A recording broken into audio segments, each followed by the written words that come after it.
What? Hello guys.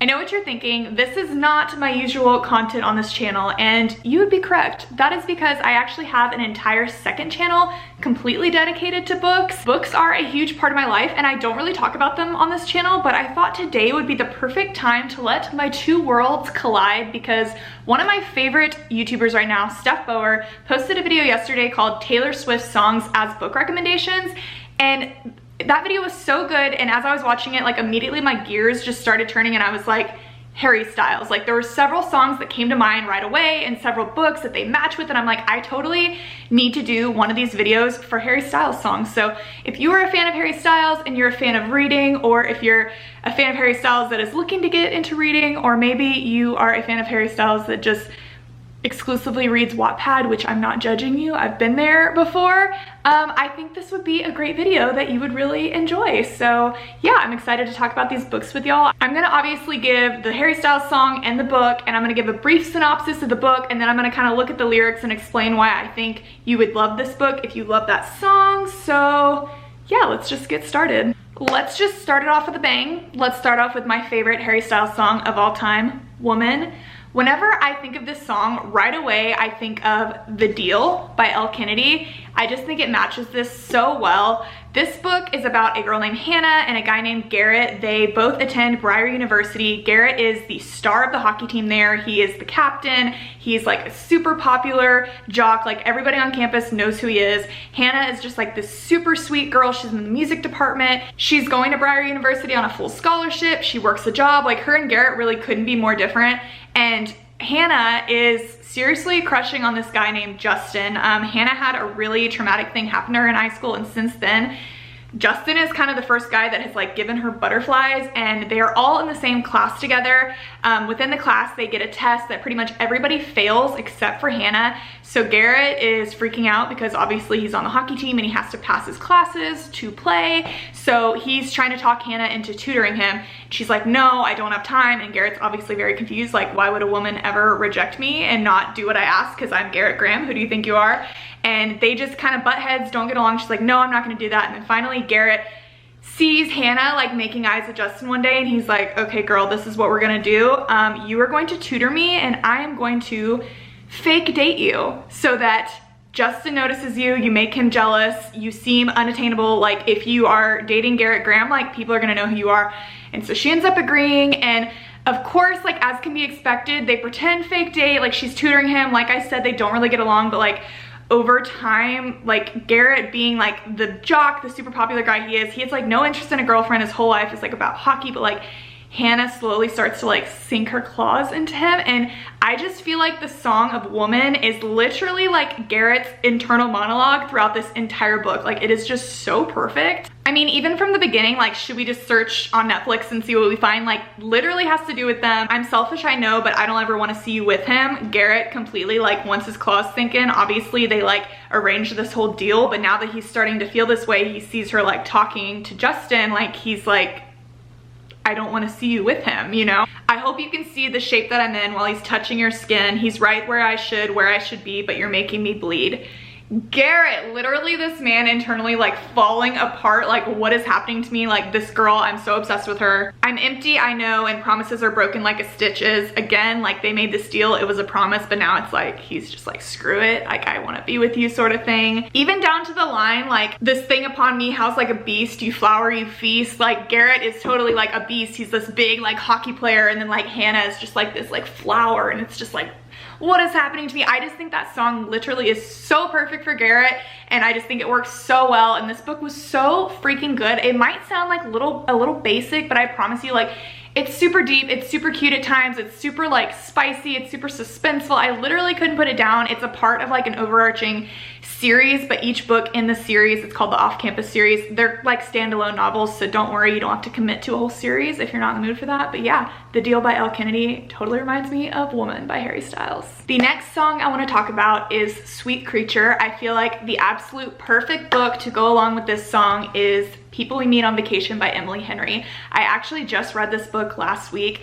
It is kind of like the book of the summer. So many people have been reading it, and it fits Sweet Creature so well. This story is about Alex and Poppy and Alex. They met their freshman year of college. They could not be more different from each other. They happen to be from the same small town, but like Poppy is super just like fun, spontaneous, wants to travel, wants to see the world. Alex is very like clean cut, type A, like just wants to go be a high school teacher back in their hometown. But like regardless of all of that, they've become the best of friends, and they every summer take a trip together. It just becomes like a tradition. They go on their summer trip, and we're seeing in this book like all of their trips over the years, and then now flashing forward to present day, Alex and Poppy are now like 30 and they haven't talked in 2 years. Something happened on one of their vacations that made their friendship kind of come to a halt, but now they are reuniting because Alex's brother is getting married, and so they're going on another summer trip. And this book is just, it's a friends to lovers story, which I'm normally not into, but this book was a total 5 stars for me. It was so freaking good. Their relationship is so cute, and like even though they couldn't be more different and they butt heads and like they love each other so much, they really just like want different things in life, and it's just like a forever like impasse that they're at. But at the end of the day, like they're each other's everything. They're each other's home, and it just ends so beautifully. And I just think this matches Sweet Creature so well. Had another talk about where it's going wrong, but we're still young. We don't know where we're going, but we know that we belong. Literally couldn't be more them. Like we're seeing like 10 years of their life in this book of like them going on all these vacations and like being in different relationships, different like jobs, like all sorts of different things. But at the end of the day, like they're each other's home, you know? 2 hearts in 1 home. It's hard when we argue. We're both stubborn, I know. They are both so stubborn in what they want and how they feel, and like it is just so frustrating because you're like, just be in love. But like Poppy like lives in New York and like wants to travel and doesn't know if she wants to have kids, where Alex like once again wants to live in a small town. But they're just like so perfect for each other in every other aspect. But like it's just like the song is so perfect for it. I always think about you and how we don't speak enough. The way that like when they stopped talking for the last 2 years, and Poppy and Alex both are like missing each other and they don't speak enough, and like it's just so perfect. This book is so good, and if you like Sweet Creature and the cutesy vibes of it, you will totally love this book. Read it before summer is over because like it is perfect. By the pool, by the beach, all the summery vacation vibes. It's fantastic. So the next song I want to talk about, and arguably Harry's like most iconic song within the fan base, Kiwi. I have the perfect book for this song, and it is Corrupt by Penelope Douglas. This is the same book, but this is the old cover, this is the new cover, so whichever one you see, they both work. So this story follows a girl named Erica Fane. Everybody calls her Ricka. She has grown up in this very wealthy community and has grown up very close to this family called the Christ family. The Christ family has 2 sons, Trevor and Michael. Trevor is Erica's same age. They've always been best friends growing up, and everyone always like shipped them together and is like, you guys are totally gonna get married when you grow up. But Erica has always had this like fascination and has always been enamored by Michael, who is Trevor's older brother. So once Erica and Trevor get to high school, they do end up dating, but Michael is the star of the basketball team. He is just like super popular, just rock star, like everybody's obsessed with him, but he pays no attention at all to Erica. And Michael is a part of this group of 3 other guys that are on the basketball team. So it's 4 of them all together, and they are known as the 4 Horsemen. They wear these masks and they pretty much just like wreak havoc on the town. They are all the sons of like very important people within the community. So it's very like Gossip Girl-esque. It's just like a bunch of rich kids that go to this school, like getting away with things. And the 4 Horsemen are especially known for on Devil's Night, which is the night before Halloween every year. That is where they like go the craziest, and they like, I mean, set things on fire, they vandalize things, they like rob places, just all sorts of crazy stuff. And something happens one year where 3 of the 4 boys, all of them except for Michael, end up in prison. And we don't know exactly why, but we know that Erica was involved in them going to prison. Essentially that night she was present for it. So now we flash forward to 3 years later. Erica is now going off to college in a new city, and it just happens to be the same city that Michael is now a professional NBA basketball player in, and she doesn't know it yet. But the 4 Horsemen, the 3 that were in jail, they're all out of jail now, and they're ready to seek their revenge on her. Michael is obviously there to help his friends, but at the same time, Erica is now a little older and she's caught his eye, and he can't help but feel some type of way about her, but he's supposed to like be hating her. And it is so spicy, so scandalous, so suspenseful. It jumps back and forth from the night the boys were arrested to the present tense, Michael's perspective, Erica's perspective. You literally cannot put this book down. It is so freaking good. For those of my Harry Styles fans that have read Duplicity, very similar vibes. Like, I know that's more mafia, but this is more kind of like gang related, very similar mentality, and like the relationship between Michael and Erica is so similar, like angsty wise and all of that, to Avon and Harry, like so similar. But anyways, the way that this book relates to Kiwi, tying that all into Duplicity, because Kiwi is a big part of Duplicity as well, I just feel like it really fits both Michael and Erica. I mean, hard liquor mixed with a bit of intellect. All the boys, they were saying they were into it, such a pretty face on a pretty neck. Okay. Very much Erica, she parties, she has a good time, but she's very smart, she's very pretty. All the boys, they were saying they were into it. The four horsemen all like going after her now. Like, I understand it. She's driving me crazy, but I'm into it. I'm kind of into it. It's getting crazy. I think I'm losing it. I think I'm losing it. Literally Michael, inside of his head, like, or both of them, honestly, they drive each other crazy. They make each other crazy in a lot of ways. They like want to hate each other, but they physically can't because they're into it, and they're into like their back and forth. They're into the angst, they're into the tension. Can't get away from it. When she's alone, she goes home to a cactus in a black dress. She's such an actress. Totally, to me, this is like Erica dating Trevor, trying to pretend like she's not like obsessed with Michael, and like she's really good at pretending that everything's okay and that she's not completely enamored by him. It's just so perfect. And now she's all over me. It's like, I pay for it. I'm gonna pay for this. Just Michael and Rika, oh, it's just so good. This book is so freaking good. I've been dying to reread it, and I might. I literally own 2 copies of it, so if that tells you anything, read this book. So the next song I want to talk about, and one that is so near and dear to my heart, is Golden. This song is so perfectly this book. This is one of my favorite books of all time, like possibly my favorite book of all time. I literally can't explain how much I love it. Ugly Love by Colleen Hoover. This song was literally like, you could have told me that Harry read this book and decided to write this song about it. Like, it could not be more perfect. This story follows Tate and Miles. Tate has just moved to San Francisco to get her graduate degree in nursing, and she's moving in with her brother into his apartment. And when she gets to the apartment to move in, there is a drunk guy passed out against the door. She is like, what is going on? She pulls the guy inside. He is like super passed out, crazy drunk, and they do not get off to the best start. It turns out that this is Miles. He lives right across the hall, and he is her brother's best friend. They work together, they're both pilots, and so like I said, they don't get off on the best foot, but there is like an undeniable attraction between the two of them. And so they end up coming to this agreement that they're just gonna have like a friends with benefits sort of situation. Tate is very attracted to Miles, but honestly, like with her grad school and her nursing, like she is way too busy. And on top of that, Miles has literally said like he refuses to fall in love. He's like, we have 2 rules if we're gonna do this.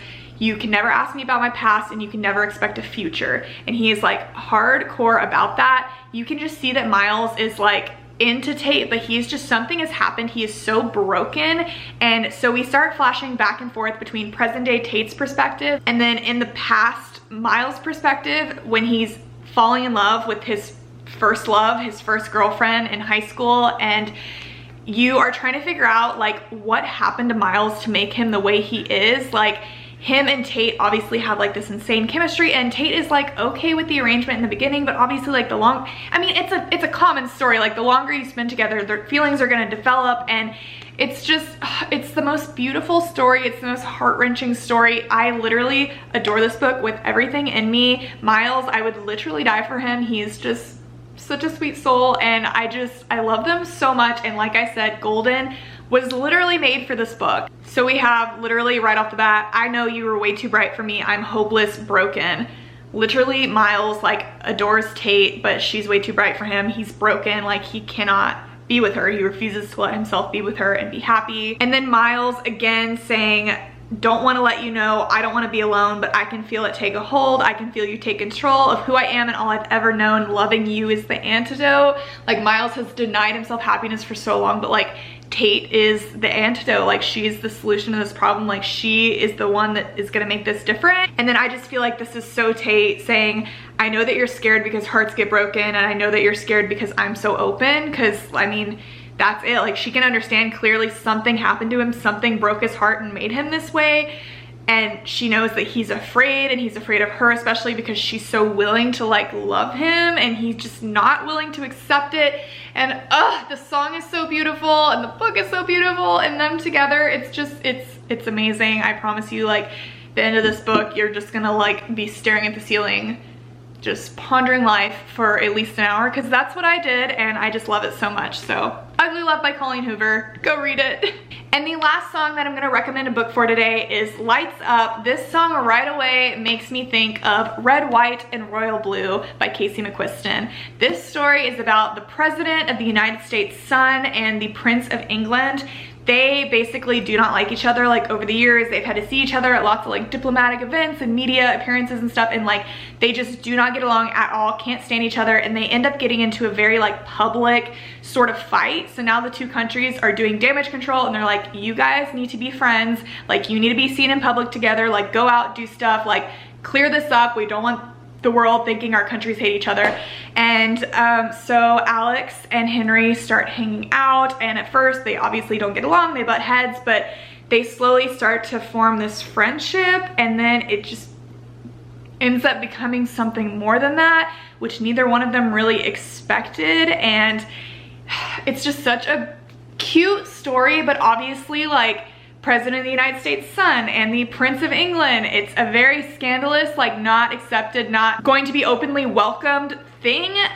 Between these two countries alone, like a relationship would be scandalous, but like two boys especially. So they're obviously having to like hide their relationship, like meet each other in secret, and then things will obviously come to a head. Like, there's lots involved, but this book is just so freaking cute. It's literally the definition of like butterflies and rainbows. Like, you will be smiling like an idiot while reading this book, but the way that it reminds me of Lights Up, I mean, Lights Up for so many people is just like an anthem of like, be who you are, like be who you want to be, and like be proud of it. So I mean, just like right off the bat, the line, it'd be so sweet if things just stayed the same. I feel like when everything comes to a head, and obviously like this relationship needs to be addressed, like both of the guys are like, wouldn't it just be so sweet if like we could just carry on and like things could just be the same? Like, why does this have to be like an issue that we have to face? All the lights couldn't put out the dark, running through my heart, lights up, and they know who you are. I feel like that is like the paparazzi following Alex and Henry at all times. Like,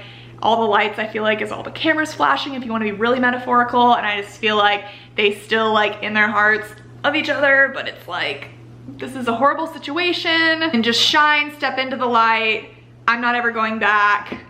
You get the vibes. To me, it just totally matches this book, and this book is super cute, super different from a lot of other things I've read, and I just really love it. But yeah, that is it for today, guys. That's all the books I'm gonna recommend. Let me know if you want a part 2 of this video, because I could totally do it low-key. I already have a list ready to do a couple more books for Harry Styles songs, but I can also do any other artist you want. I mean, One Direction, Five Sauce, Billie Eilish. I could also take a stab at Taylor Swift. But yeah, if you guys like books or you like videos like this, feel free to follow my book channel, Nikki's Book Nook. I will link it down below and at the end of the video. But yeah, that is it for me today. Thank you guys so much for watching, and I will see y'all later. Bye.